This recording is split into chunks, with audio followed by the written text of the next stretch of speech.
Yes, mates, how's it going? My name's Lee, and welcome back to the channel. So in today's video, we will discuss which players have been added to my transfer watch list. There's at least one player per position, so stick around to hear my thoughts on those players. If you're new to the channel, please consider subscribing. It's just a little click down below. Anyway, let's rock and roll. Be strong.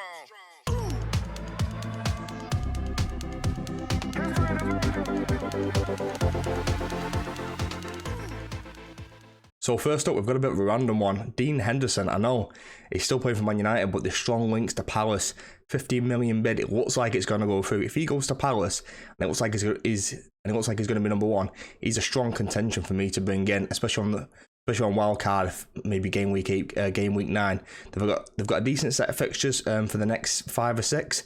I'm not saying come in and buy him, just kind of keep him in mind, keep him on your watch list, because if he goes to Palace, they're a much better team. Defensive than people think they are. That's like, especially at home. Keep him in your mind. I've only given him a grade C for now, because if this transfer doesn't go through, collapses, like if it goes anywhere else, like things might change. But as of right now, I think he's a decent option to kind of keep in mind for that goalkeeper position, because no one's really jumping out. I've got Pickford. Johnston, although has kept a clean sheet, hasn't really shone. Edison's got a couple clean sheets, but then conceded against Sheffield United. Ramsdale, I think he's going to lose his spot to David Raya, and if David Raya does become number one, then he might be considered an option as well. Alisson's too expensive. So there's no one really jumping out right now. And if Henderson does go to Palace, and it looks like he is going to be number one, then I think he might become one of the standout options, because we all remember how he did for Sheffield United a few seasons ago. And if you can get anywhere close to that kind of performance, especially under a decent manager in Hodgson, quite a defensive manager, they've got a decent defence. With like Joaquin Anderson, Mark Gay, Mitchell, and then whoever plays right back, Ward or anything like that. Like they have got quite a solid unit in there, so like they are capable of keeping clean sheets. They are, like you would be capable of racking up save points and expecting low XG shots and to rack up that save bonus and those bonus points. So I think he might be a decent option. You know, just putting it out there. Bit of a random one, I know. Next up on the first defender is Marty Cash. 4.6 is going up by 0.1, owned by 10%, which is mad. Didn't realise that and that many people had this defender. He was in one of my very, very first drafts, and he kind of hung around for a little bit, but he very much left after a certain point. I was just so uncertain where he was going to play, if Konza was going to play right back, but it looks like he's playing further forward, and that's where he got his massive haul from. What was it, 16, 17 points? Absolute beast. He's got 3 starts. He's got an XG of 1.5. Should have had a hat trick actually. Like he missed a bit of a good chance, and he probably should have had the hat trick. He's only got an XA of 0.2 with 0 assist. I've only given it a grade B. Look at those next 4 fixtures, like even the Palace game in game week 5. I can just see Palace scoring, and he's a defender, so he's going to lose the clean sheet bonus. And he's only expected to get around 21, 22 points over the next few game weeks. I'm looking at Villa maybe around game week 8, and they've got a really nice run of about 5 or 6 games. I'm not really too concerned about them right now, and he's not really a bring in for me. He's just entered my thought process in the long term. I'm going to see how he performs over the next couple of game weeks, and he still might return in these, because if he's playing further forward, he's closer to goal. And what we all know, like his attacking output and his goal threat, and the qualities that he does possess, because he's a much better attacker than he is defender. The way Villa have been for a long time is assists from the left, goals from the right, and I think that's obviously continuing with Matty Cash pushing further forward. But I would just kind of bear in mind that they have got some tough games coming up, and he might even drop out. Like it depends what personnel they want to deploy, or what formation they're thinking of going with in these games. Like the likes of Liverpool and Chelsea, they're going to have less of the ball. Did they want some like Matty Cash? Maybe they might want Matty Cash right and right mid, and then they can double up on the right back on the right back spot. So we'll see what Villa do and kind of see what kind of goes on from there. But I mean, I think him in grade B is generous. It's probably a C or a D, to be honest with you. But they very much will enter my thinking around game week 8, game week 9, and I think that's probably the best bet to start thinking about Villa players moving forward. The next defender on the list is obviously Augusto. 4.1 million defender. He's replacing Reece James while James is injured. Owned by nearly 10% so far. I think his price is going to skyrocket. I can see him being 4.3, 4.4, either by the end of this and by the end of this week or by the beginning of next week. I think he's just going to keep going up and up and up. Like obviously got that big haul. One of the assists was just a pass, and then Raz went on a mad run and like bagged it, but the other one was a decent cross, to be fair to him, so like I'll give him that. He's had a couple of starts, a couple of assists in those games, but obviously you can see from his expected assists, he's only 0.5, and that's obviously from that Sterling one where he passes it to him. Sterling goes on a mad run, which is probably an expected assist of 0.0001. Do you know what I mean? So I've only given it a B+ because it's just team dependent and who you've got in your team, and he's probably my 4th choice best Chelsea player, and even then, like, you could make a case for a couple others as well. In probably order of best Chelsea players would be Chilwell, Sterling, Jackson, Gusto, and Gusto's only there for his price, and you could even argue that Colwell might be 4th with Gusto pushing down to 5th. Just Colwell seems a bit more nailed. You can see I've put an asterisk next to his predicted points between game week 4 and game week 9. All depends on minutes. I think he'll play the next 2. I'm just not convinced after this point. I could easily see Chelsea buy another right back, or they could play Disasi out wide, or they could move anyone else to that right wing back slot. But I think he's got his couple of assists. He attacked relatively well from that right wing back position. I think he'll keep his spot for the next couple of games. Just be wary and have a plan in mind for kind of game week 6 onwards if it looks like he is going to be dropped. But as of right now, he's cheap. Chelsea got great fixtures. I wouldn't be too concerned if I had him. I'd be playing him every single week. But with someone like me who's got Chilwell, Colwell and Jackson, he's entered my process, but he's probably not someone that's going to come in anytime soon. He's more kind of like a long-term one.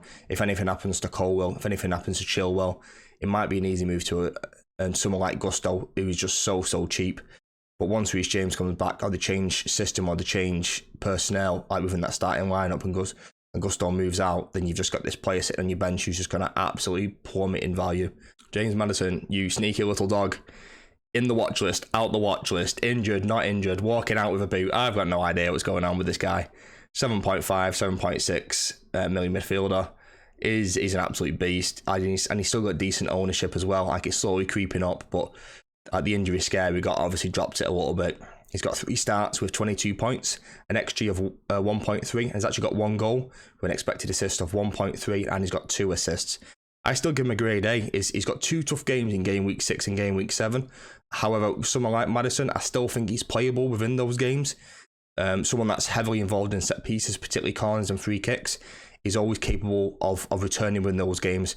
Those games can be tight and they can be decided by set pieces. As you can see, over those between game week 4 and game week 9, he's expected to score about 32 points. Which is pretty good, to be fair. Like it's up there with some of the best players in the game over that period. But those game week 4, game week 5, game week 8, game week 9 fixtures with Burnley, Sheffield United, Luton and Fulham, really nice games. So if you bring in Madison in now, you're keeping him to game week 9 basically, and they've got a couple more good games after that point as well. So like he's definitely more of a long-term bring in if it's someone you are thinking about doing. And he is someone that's kind of entered my process. I initially had him from the beginning, and then I switched to Foden last minute because I heard the news that Foden was starting against Burnley. They've obviously kind of evened out, like in terms of points. I think Madison's got a few more, but they are kind of evening out. And the rest of my midfield is Bruno, Rashford, Saka, and Mbeumo and Foden. I'm not sure if there's room to bring in someone like a Madison. I brought Mbeumo in last week. Do I want to make another transfer and bring in Madison now? Burnley are a worse team than I thought they were going to be, and we all know what Sheffield United are capable of, which isn't a lot. So do I just make the move now? I do a go and Mbeumo to Madison straight away, get him in, get those points racking up. But I am fearful of Mbeumo and his relatively high ownership, so I'm not too sure about that one. Have you brought in Madison this week? Did you hold your nerve and keep him last week? Leave a comment down below. Another really obvious pick for the watch list. Big old Raz, 7.1 million midfielder, owned by 11%. 23 points, 3 starts, 2 goals, 1 assist, XG of 1.2, XA 0.8. He's probably the best bring in this week if you can get him in. The only way I can get Sterling in is through a hit. I'm not convinced it's worth a hit, but great game against Forest. I think Forest are better defensively than people think, and I think they'll put up a decent fight, especially against this Chelsea team. They'll play in a low block. Chelsea have found it a little bit harder to break down this low block. It was lucky for them that they played Luton, who just seemed to be whipping boys, particularly away from home. I think they were decent at home, to be fair to you. Like they're playing West Ham in this game week, and I think they'll give West Ham a decent game. Like, I'm not saying they'll win or anything like that, but I think they'll score for sure. And like the atmosphere will be crazy, and I think they'll perform pretty well. But like, the whole appeal of Chelsea and Sterling is those fixtures. They've got 4 incredible fixtures in the next 5 or 6: Forest, Bournemouth, Fulham, Burnley. Really, really nice games. And with Villa planted in the middle there, which I still think you could play Sterling in because it's at home. Predict to get about 28 points over that period, and it looks like he's kind of found his own form back. I'm not convinced we've got the old Sterling back. Like, people keep saying there's a 200-point player in there.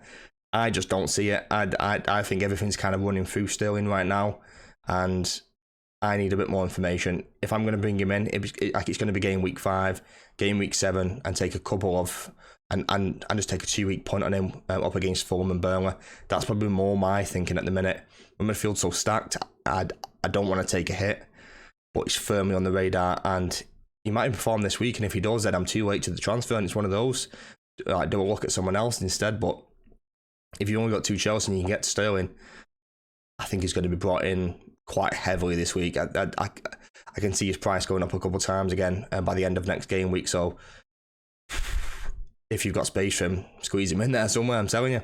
On to the one and only forward that I've got on my watch list, who's entered the watch list this week, is Carlton Morris. 5.5 million forward, 1.4 ownership. He's a bit of a risky one, and just look at those fixtures. I have Luton top of my fixture ticker for the next 5 or 6. West Ham at home, Fulham away, Wolves at home, Everton away, Spurs at home still. It's not a bad fixture at home for them. Forest away, on penalties, main man, everything runs through him. If you've got someone like a João Pedro and you're not sure where to go, I think a little sideways step to a Carlton Morris, same price, is not a bad option. Predict to get around 17 points over that period. I think he's capable of more. I think he's maybe 22, 25 pointer over that period, especially because on penalties as well. If he gets the odd outfield goal as well, and I think he might hog and take up all the bonus, to be honest. Like, if Luton win 2-1, or even if it's 1-1 and he gets a few shots away and scores a goal or something, I think he could be right up there for the bonus. So I think it's a decent option, mate. Like, it's a bit of a random one, but I kind of like it, you know. I'm not saying I'm going to go for it, but if you need a cheap striker, think about it. That's all I'm saying. Like, I know Luton aren't great, but they'll be good at home. They've got some good home games in there. On penalties, give it some thought. That's all I'm saying. Right, mate, so that's it for today's video. Hope you enjoyed. So today went through my transfer watch list for game week 4 and moving on. A couple of random picks in there with the likes of Dean Henderson and Carlton Morris, but just trying to think outside the box a little bit and trying to plan for the long term, as opposed to taking like a 1-week punt on someone like a Jared Bowen. I know he's got Luton coming up, but he's got an awful run after that point. Don't go away and buy Jared Bowen. I just don't see the appeal at all, unless you're quite happy to take a transfer next week and get him out. That's entirely up to you, innit? But if you enjoyed today's video, please leave a like, leave a comment, subscribe to the channel, tell your mum, tell your dog, tell your postman, and anyone else you want to. But please do subscribe. Really, really helps me out. Anyway, have a good day. Peace and love.